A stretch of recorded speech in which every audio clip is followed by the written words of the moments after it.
1885 সালে বুলগেরিয়া ও সার্বিয়ার যুদ্ধের শেষ সময়ের দিকে রাইনা পেটকোভ বারান্দায় চন্দ্রালোকিত রাতে বরফে ঢাকা বলকান পর্বতমালার সৌন্দর্য উপভোগ করছিল।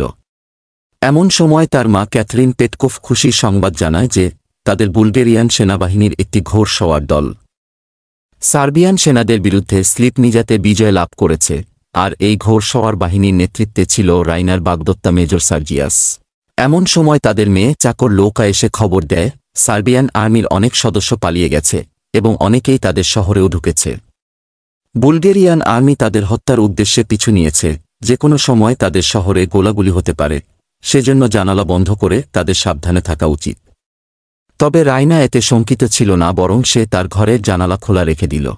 রাতে একজন লোক পাইপ বেয়ে উপরে উঠে ওই খোলা জানালা দিয়ে প্রবেশ করল আর রাইনাকে বলল যদি সে শব্দ করে তবে সে তাকে গুলি করে হত্যা করবে। পরে তার সাথে কথা বলে রাইনা জানতে পারে সে আসলে জাতিতে একজন সুইস নাগরিক এবং বেতনভোগী পলাতক সার্বিয়ান সৈন্য, তার নাম ব্রানশলি। ব্রানশলি তাকে বলল, "It is our duty to live as long as we can." অর্থাৎ যতদিন পারি বেঁচে থাকা আমাদের কর্তব্য। এতে রাইনা সবচেয়ে বিস্মিত হল, কারণ তার মাঝে যুদ্ধ নিয়ে কোনো গর্ব নেই, বরং বেঁচে এসেছে বলে সে আনন্দিত। এ সময় রাইনার মা ক্যাথেরিন, তাদের চাকর লৌকা ও একজন বুলগেরিয়ান আর্মি অফিসার আসে। রাইনা তখন তাড়াহুড়ো করে তাকে জানালার কার্টেইনের পিছনে লুকাতে সাহায্য করে। তারা ঘরে ঢুকলে বুলগেরিয়ান অফিসারটি তাকে জানায় যে এখানে একজন পলাতক সার্বিয়ান সৈন্যকে খুঁজতে এসেছে। সৈন্যটি এই বাসার আশেপাশেই কোথাও লুকিয়েছে। রাইনা জানায় তার ঘরে কেউ লুকিয়ে নেই। তারা রাইনার কথা বিশ্বাস করে চলে যায়। ক্যাপ্টেন ব্রানশলি তাকে জানালো সে খুবই ক্লান্ত ও ক্ষুধার্ত। তখন রাইনার কাছে সে খাবার চাইলে রাইনা তাকে চকলেট ক্রিম খেতে দেয়। রাইনা তার কাণ্ড দেখে অবাক হয়, কারণ সে সব চকলেট না খেয়ে কিছু চকলেট বন্দুকের গুলির বাক্সের ভিতরে রাখে। তারপর সার্জিয়াস সম্পর্কে বলতে গিয়ে ব্রানশলি জানায়, 9 soldiers out of 10 are born fools. অর্থাৎ 10 জন সৈন্যের 9 জনই বোকা হয়ে জন্মায়, তার মধ্যে সার্জিয়াস ও একজন। সে তার কপাল জোরে যুদ্ধে জিতেছে, কারণ সেদিন সার্বিয়ান আর্মিতে ভুলক্রমে মেশিন গানের গুলির বদলে অন্য অস্ত্রের গুলি সরবরাহ করা হয়েছিল। তা না হলে সার্জিয়াস ও তার বাহিনীকে গুলি করে ঝাঁঝরা করে দেয়া হতো। তবুও রাইনা তাকে সাহসী বলে আখ্যায়িত করে। উত্তরে ব্রানশলি তাকে জানায় সার্জিয়াস একটা নির্বোধ, অপেশাদার ও লোক দেখানো কাজে বিশ্বাসী। এরপর ব্রানশলি ঘুমিয়ে গেলে রাইনা তার মায়ের কাছে সাহায্যের জন্য যায়। তারা দুজন তার ঘুমে আর ব্যাঘাত ঘটায় না, কারণ সে কয়েকদিন ভালোভাবে ঘুমাতে পারেনি। এরপর যখন ভোর হয়ে যায় তখন প্রচণ্ড কনকনে ঠান্ডায় ব্রানশলিকে সে তার মায়ের কাছ থেকে তার বাবার কোটটি দিয়ে পালাতে সাহায্য করে। লৌকা তা বুঝতে পারে এবং সকাল হলে সে তার সহকর্মী তথা পুরুষ চাকর নিকোলাকে জানায় জনাব পেটকফের বাড়ির অনেক গোপন খবর তার কাছে আছে।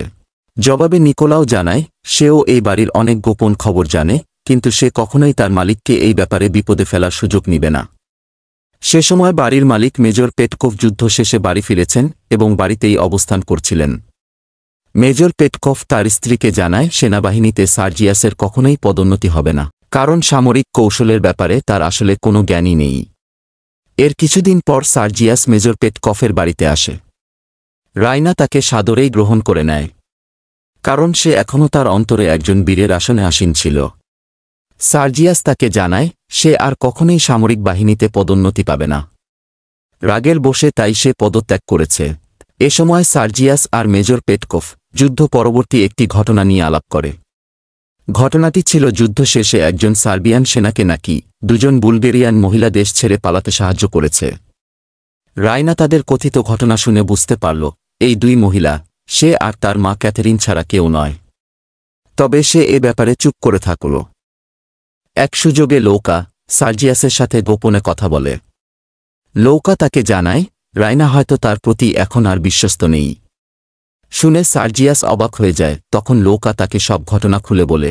এভাবে তারা নিয়মিত কথা বলতে বলতে তাদের মধ্যে এক পর্যায়ে গোপন প্রেমের সম্পর্ক গড়ে ওঠে। কিছুদিন পর মেজর পেটকফের বাড়িতে ব্রানশলি আসে পেটকফের কোটটি ফিরিয়ে দিতে। সে যে মুহূর্তে বাড়িতে প্রবেশ করে তখন মেজর পেটকফ আর সার্জিয়াস বাড়ির লাইব্রেরিতে বসে যুদ্ধের কৌশল নিয়ে আলোচনা করছিল। লৌকা তার কাছে মিসেস ক্যাথেরিনকে নিয়ে আসে। মিসেস ক্যাথেরিন তাকে দেখে চিনতে পারে, কিন্তু একটা বিষয়ে ভয় পায়, তার স্বামী আর সার্জিয়াস যদি তাকে দেখে আটকে দেয় বা কোনো সমস্যা সৃষ্টি করে। ব্রানশলি তাকে জানায় সে মেজর পেটকফের কোটটি তাদেরকে ফেরত দিতে এসেছে। এ সময় রায়না তাকে দেখে খুবই খুশি হয় এবং আনন্দের আতিশয্যে তাকে চকলেট ক্রিম সোলজার বলে চিৎকার করে ওঠে। রায়না নিজের ঘরে প্রবেশ করার সময় তার পিতা ও বাগদত্তা সার্জিয়াসের সাথে দেখা হয় এবং চিৎকার করার কারণ জিজ্ঞেস করলে সে বলে, আমি একটি চকলেট দিয়ে একজন সৈন্যের আকৃতি তৈরি করেছিলাম, যেটা অসাবধানে নিকোলা ভেঙে ফেলে। পরে তাদের আলোচনা শেষ হলে বাইরে ব্রানশলির দেখা হয় এবং তারা তাকে চিনতে পারে, কারণ যুদ্ধের ময়দানে ও শান্তি চুক্তির সময় তাকে তারা দেখেছিল। এজন্য মেজর পেটকফ তাকে তার বাড়িতে থাকতে বলেন। মেজর পেটকফ তার পুরনো কোটটি তার রুমে খুঁজে না পেয়ে তার স্ত্রীর কাছে সেটা সম্পর্কে জানতে চাইলে তার স্ত্রী তাকে বলে, সেটা তো রুমেই আছে, অথচ সে আজ সকালেও তন্নতন্ন করে খুঁজেও পায়নি। তখন সে তার স্ত্রীকে একটি গহনা দিবেন বলে বাজি ধরেন যদি সে কোটটি রুম থেকে বের করে আনতে পারেন, কারণ সে তো জানত না যে সেটা ব্রানশলি নিয়ে গিয়ে একটু আগেই দিয়েছে। তার স্ত্রী তখন নিকোলাকে দিয়ে তারই রুম থেকে কোটটি আনায়। এতে মেজর পেটকফ কিছুটা হতবুদ্ধি হয়। সেনাবাহিনীর কিছু পরিকল্পনা তৈরি ও অন্যান্য লেখালেখির কাজে মেজর পেটকফকে ব্রানশলি সাহায্য করে। এর মাধ্যমে তিনি ব্রানশলির সেনাবাহিনী ও যুদ্ধ সম্পর্কে দক্ষতা, যোগ্যতা ও গভীর জ্ঞানের পরিচয় লাভ করেন। তারা সবাই চলে গেলে এই প্রথমবারের মতো আলাদাভাবে রায়নার সাথে সে কথা বলার সুযোগ পায়। রায়না তখন তার সাথে ভান করা শুরু করে। তাকে বলে যে তার জন্য তাকে দুইবার মিথ্যা বলতে হয়েছে, যা তাকে নৈতিকভাবে আহত করেছে। ক্যাপ্টেন ব্রানশলি তার অভিনয় দেখে আর তাকে বলে যে সেই প্রথম ব্যক্তি যে তার এই অভিনয় দেখেছে। ব্রানশলি তাকে ঘৃণা করে কিনা এটা ভেবে রায়না তখন নাটকীয় আচরণ শুরু করে। অন্যদিকে তার এই ভনিতাপূর্ণ আচরণ দেখে ব্রানশলি মুগ্ধ হয়, কিন্তু এটাকে তেমন গুরুত্ব দেয় না। রায়না তার কাছে তার নিজের ছবি, যেটাতে to my chocolate cream soldier লিখে সে তার পিতার কোটের পকেটে ভরে দিয়েছিল, সেটা সম্পর্কে জানতে চায়। ব্রানশলি তাকে জানায় যে যুদ্ধের সময় সে তার পিতার কোটটি এক ব্যবসায়ীর কাছে বন্ধক রেখেছিল, সেখানে হয়তো কোনোভাবে সেটা হারিয়ে গিয়েছিল। তার এ কথা শুনে রায়না কিছুটা মন ক্ষুণ্ণ হল।